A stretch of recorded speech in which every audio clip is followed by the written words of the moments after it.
من ملفات جبروت الراجل المصري. راجل اتقفش في شقة في وضع مخل. ضابط مسكه. البنت اللي كانت معاه هربت علشان هو يطلع من المطب ده. قال ايه بقى؟ قال يا باشا دي كانت مراتي، بس هي مشيت على طول علشان خاطر ابني كان تعبان في المستشفى وكلام من ده جبروت. فقال له طب ماشي مراتك تيجي تقول لي الكلام ده.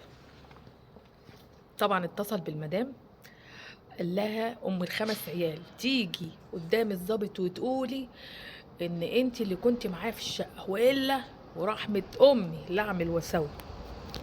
فعلا الست